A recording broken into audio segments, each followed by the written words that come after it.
Before we dive in, drop a comment and let us know where you're watching from. We'd love to hear from you. If you enjoy true crime stories like this, be sure to like the video, subscribe, turn on the notification bell, and share it with someone who'd love it too.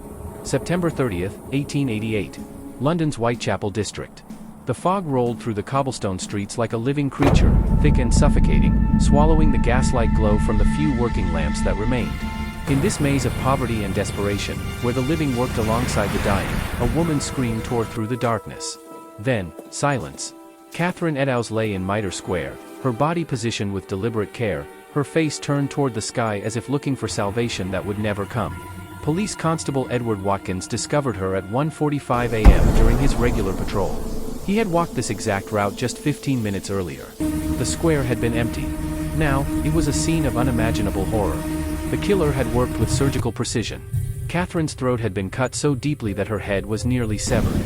But it was what came next that made even the most seasoned officers turn away.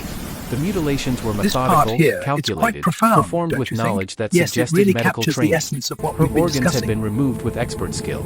And most disturbing of all, the killer had taken a trophy. Her kidney was missing.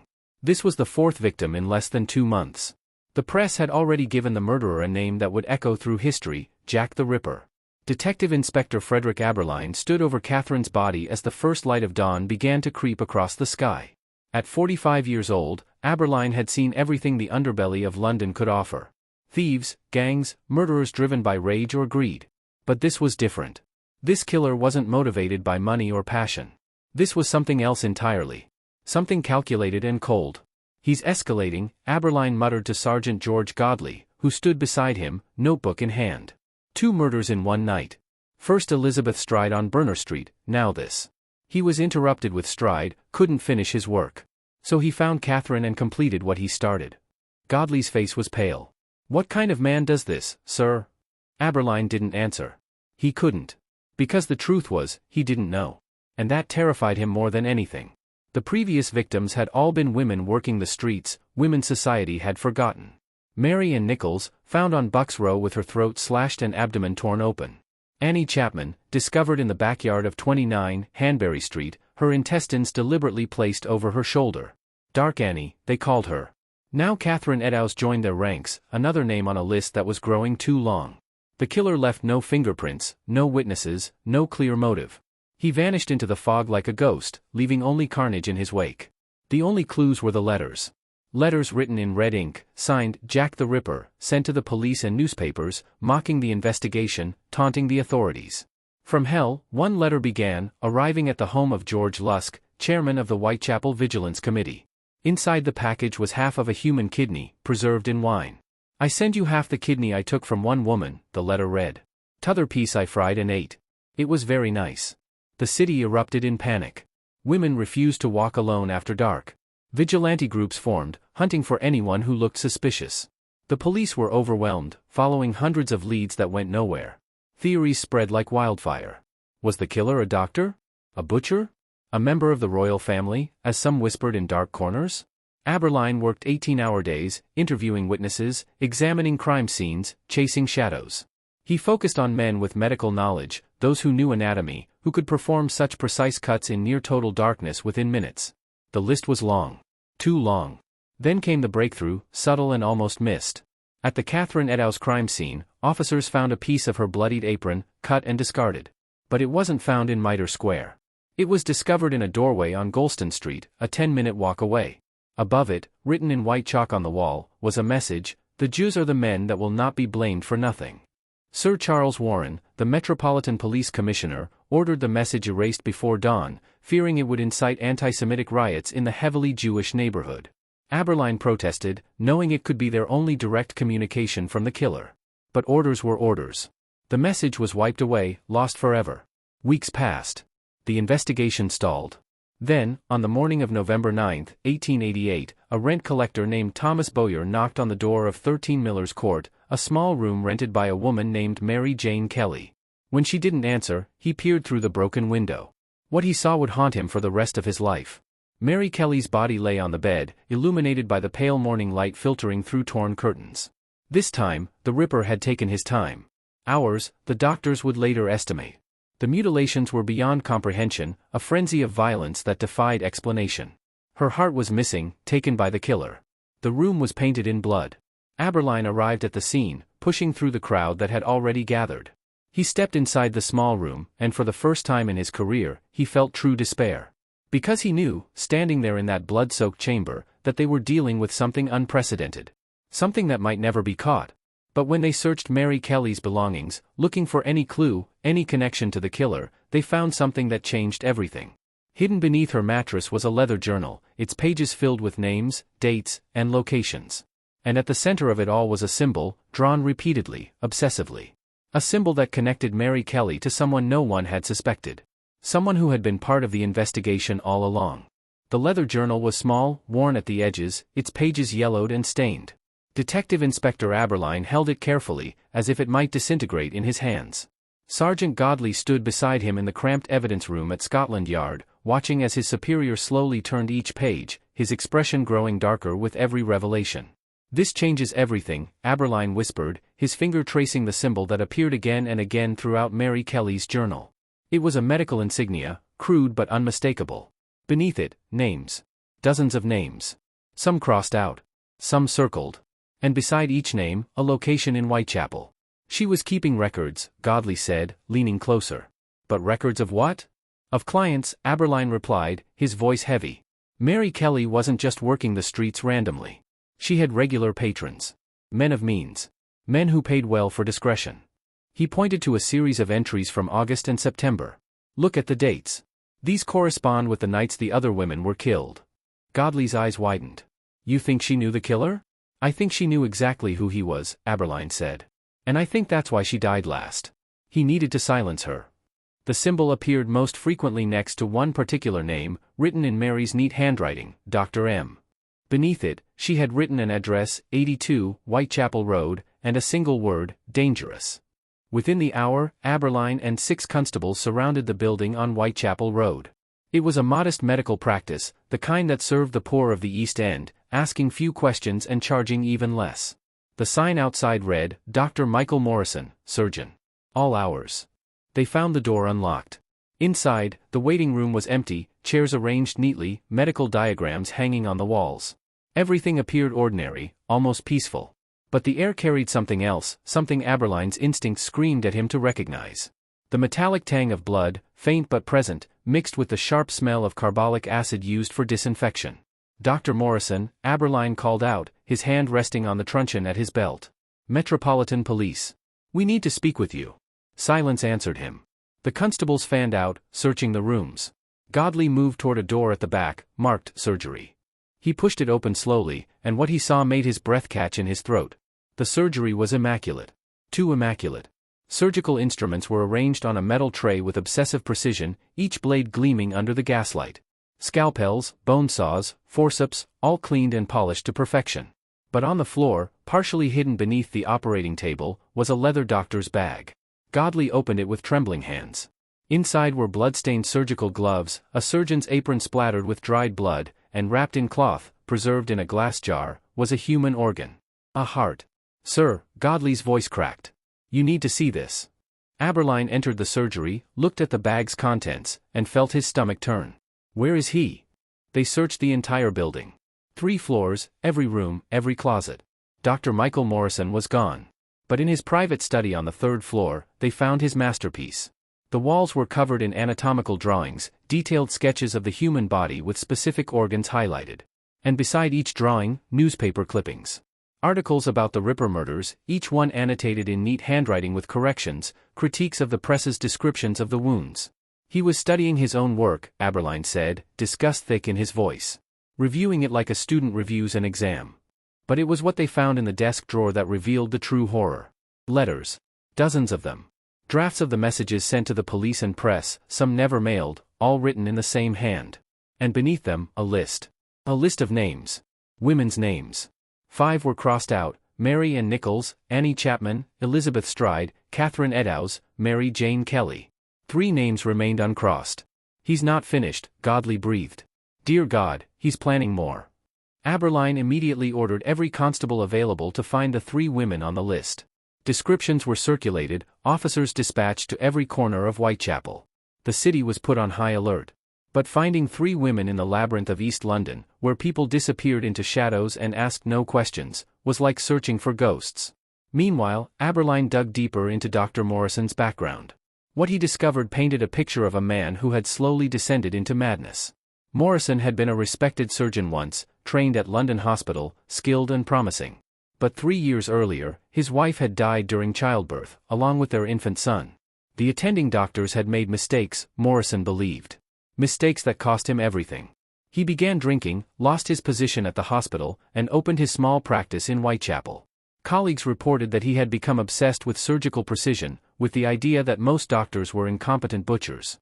He spoke frequently about the art of surgery, about how cutting into human flesh required a special kind of clarity, a freedom from emotion. He blamed the medical establishment for his wife's death, Abberline explained to his team at Scotland Yard. And these women, society's forgotten, became his canvas. His way of proving his superiority, his skill. Each murder was a demonstration. But why take the organs? A young constable asked. Trophies, Abberline said grimly. And proof. Proof that he could do what other surgeons couldn't. Operate in the worst conditions, in darkness, in alleyways, and still perform with perfect precision. For 3 days, they hunted Dr. Morrison. Informants were pressed, rewards offered, every ship leaving London's docks was searched. The entire city held its breath, waiting for the next scream in the night. The pressure on Abberline was immense. The press demanded answers. The public demanded protection.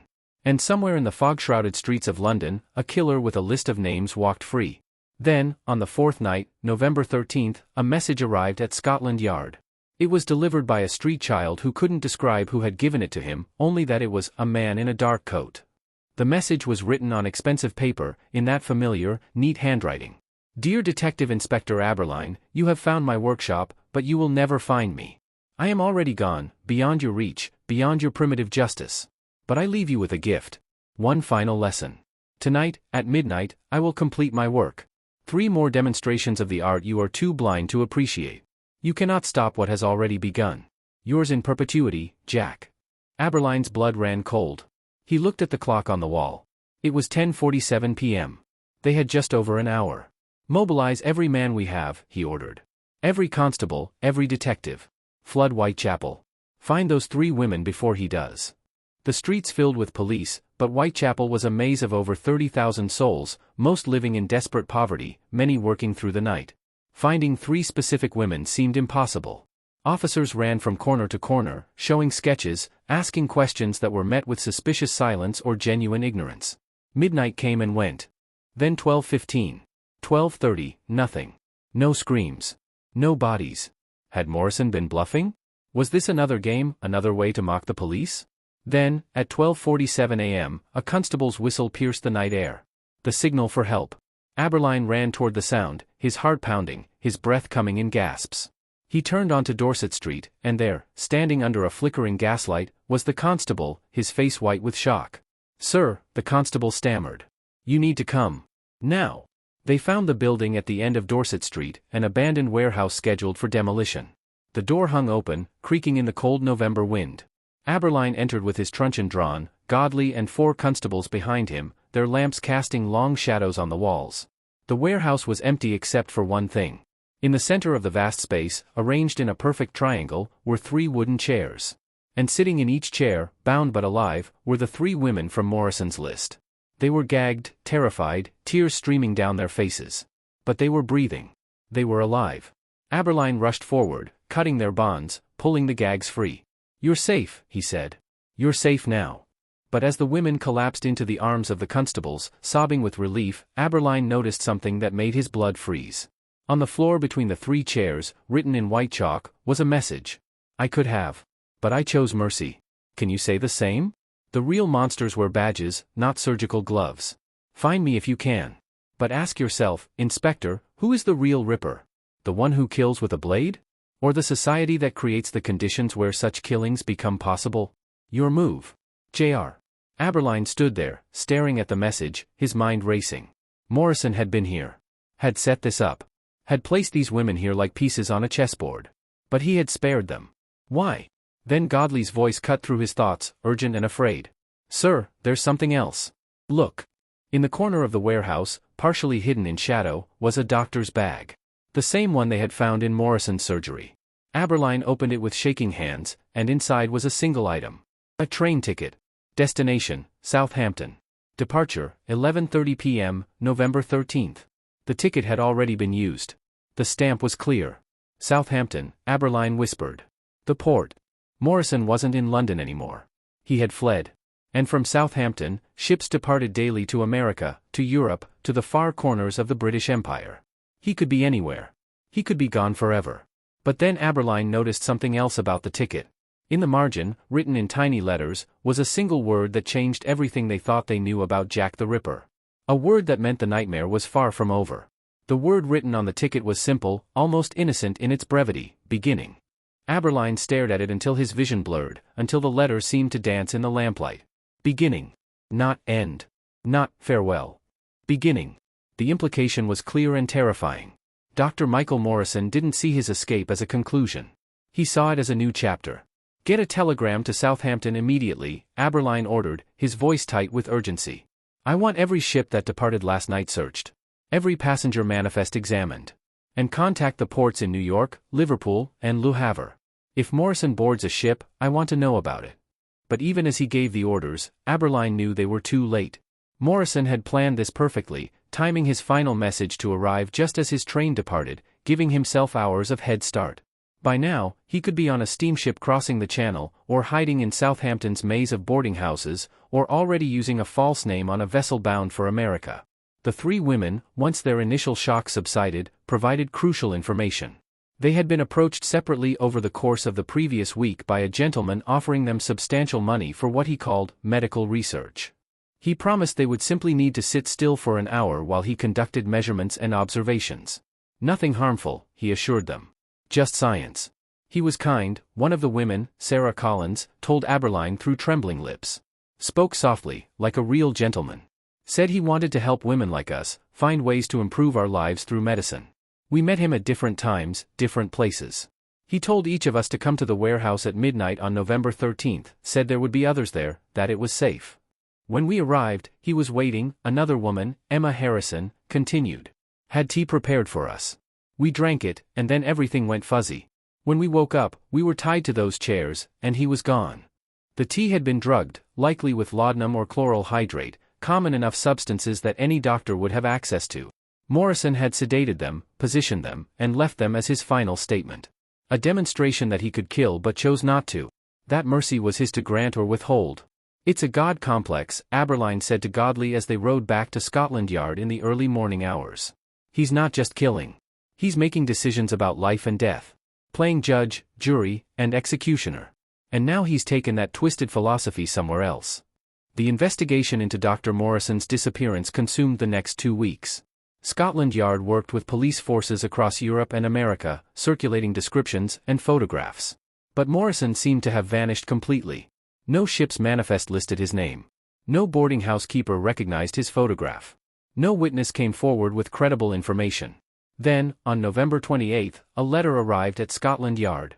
It was postmarked from Paris, France, and addressed directly to Detective Inspector Abberline. The handwriting was immediately recognizable. My dear Inspector, the letter began. By now you must realize that your search is futile. I am beyond your jurisdiction, beyond your reach.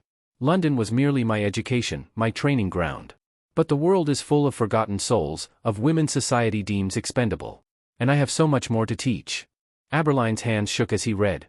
The letter continued for 3 pages, a manifesto of Morrison's twisted philosophy. He wrote about the art of surgery, about how society's hypocrisy created the very conditions that allowed men like him to operate. He blamed the poverty of Whitechapel, the indifference of the wealthy, the corruption of institutions. And he positioned himself not as a monster, but as a symptom of a diseased society. You will hear from me again, Inspector, the letter concluded. Perhaps not tomorrow, perhaps not next month. But when you read about a series of murders performed with surgical precision, in some distant city where the desperate gather and the powerful look away, you will know. You will know it is me, continuing my work. And you will know that you failed to stop me when you had the chance. With respect and anticipation, Dr. M.M. Abberline immediately contacted French authorities. Police in Paris launched their own investigation, but the letter's postmark was traced to a busy postal office in the Latin Quarter, where hundreds of people sent mail daily. It could have been posted by Morrison himself or by someone he paid to do it for him. Another dead end. Another ghost trail. The newspapers seized on the story. Ripper escapes to continent, screamed the headlines. Killer promises to strike again. Public panic spread beyond London. Women in Paris, Brussels, and Amsterdam looked over their shoulders in the dark. The legend of Jack the Ripper transformed from a London nightmare into an international terror. Back in Whitechapel, Abberline walked the streets where it all began. Bucks Row, where Mary and Nichols had died. Hanbury Street, where Annie Chapman had met her fate. Mitre Square, still stained with Catherine Eddowes' blood. And finally, Miller's Court, where Mary Jane Kelly's small room remained sealed, too horrific to rent again. He stood outside that door, remembering the scene inside, remembering the journal that had led them to Morrison. And he wondered, not for the first time, if they had actually solved anything. They had a name now. They knew who Jack the Ripper was. But the man himself was free, somewhere in the vast world, possibly planning new horrors. Commissioner Warren summoned Abberline to his office on December 3rd. The meeting was brief and pointed. "The case is being officially closed," Warren announced, his face grave. "We have identified the killer. We have evidence of his crimes. But he has fled our jurisdiction, and we have no means of pursuing him further. The public must be told that Jack the Ripper is no longer in London, that the threat has passed." "But he's still out there," Abberline protested. "Still dangerous. Still planning." "Out there is no longer our concern," Warren replied coldly. "Our duty is to London, to restoring peace and confidence. The case is closed, Inspector. I suggest you accept that and move on." Abberline left Warren's office feeling hollow. He had devoted months to hunting the Ripper, had seen horrors that would haunt him forever, and now he was being told to simply stop. To let Morrison disappear into history while the legend of Jack the Ripper became something else entirely, a ghost story, a cautionary tale, a mystery with no resolution. But Abberline couldn't let it go. In his private time, he continued to follow reports from across Europe. And what he found chilled him to his core. In February 1889, 3 months after Morrison's disappearance, a woman was found murdered in Paris. Her throat had been cut, her abdomen mutilated with surgical precision. French police attributed it to local violence, but Abberline saw the signature immediately. In May 1889, another woman in Brussels. Same method, same precision. In August, a third in Amsterdam. Each murder was separated by enough time and distance that local authorities didn't connect them. Each was written off as isolated incidents. But Abberline knew better. He kept his own private file, marking cities on a map, tracking the pattern. Morrison was doing exactly what he had promised. He was continuing his work, moving from city to city, staying ahead of investigations that were never coordinated, never connected. He had become what he always wanted to be, a ghost, a legend, a phantom who existed in the space between jurisdictions and bureaucratic indifference. Years passed. Abberline retired from Scotland Yard in 1892, his health broken by the stress and frustration of unsolved cases. But he never stopped tracking Morrison. Even in retirement, he maintained correspondence with police departments across Europe, always asking about unsolved murders, always looking for that surgical signature. In 1896, 8 years after the Whitechapel murders, Abberline received a final letter. It came from New York City, postmarked from the Lower East Side. The handwriting was older, shakier, but still recognizable. "Dear Inspector Abberline, if you are still alive to read this, know that I have thought of you often over these years. My work continues, though age has slowed my hand. I have crossed oceans and continents, demonstrating my art in a dozen cities, perfecting techniques that lesser surgeons will study for generations. You were a worthy opponent, one of the few who truly understood what I was attempting. But in the end, you failed, as all enforcers of order must fail when confronting genius unbound by conventional morality. I am old now, Inspector. My time is short. But my legacy is secure. They will speak of Jack the Ripper for centuries, never knowing that he walked among them for years after Whitechapel, that he lived a long life under various names, that he died not at the end of a rope but in his own bed, satisfied with a life's work well done. You dedicated your career to stopping me. I dedicated mine to remaining free. We both succeeded, in our way. Farewell, Inspector. Perhaps we will meet again, in whatever comes next. Dr. M.M. Abberline held the letter for a long time, sitting in his modest flat in Bournemouth, staring at the words. Morrison was dying, or perhaps already dead by the time the letter arrived. And he would die free, unpunished, his true identity known only to Abberline and a few others who had sworn to silence to avoid public panic. The official story remained unchanged. Jack the Ripper had struck 5 times in 1888 and then disappeared, his identity forever a mystery. The legend grew with each passing year, spawning theories and speculation, books and investigations that all led nowhere because they were looking for a ghost when the real man had simply walked away. Abberline died in 1929 at the age of 86, taking his secrets with him. His private files on Morrison, the letters, the evidence connecting the later European murders, were either destroyed or lost to history. The case of Jack the Ripper remained officially unsolved, the most famous cold case in criminal history. But in the archives of Scotland Yard, in a box marked with a reference number that few people remember, sits a leather journal. Mary Kelly's journal. The one that started it all. And on its final page, in Abberline's own handwriting, written shortly before his death, is a single sentence. His name was Dr. Michael Morrison. And we let him get away. The fog still rolls through London's streets on cold autumn nights. And sometimes, when the wind is right, you can almost hear the echo of footsteps, the sound of someone walking away into history, leaving only questions and shadows behind. They thought they knew who Jack the Ripper was. They thought the case was closed. But the truth is, some monsters don't get caught. Some killers don't face justice. And some nightmares never truly end, they just change location, waiting in the dark corners of the world, reminding us that evil doesn't always wear a recognizable face. It wears the face of a respected doctor, a kind gentleman, a man who could have been anyone. And that's the most terrifying truth of all.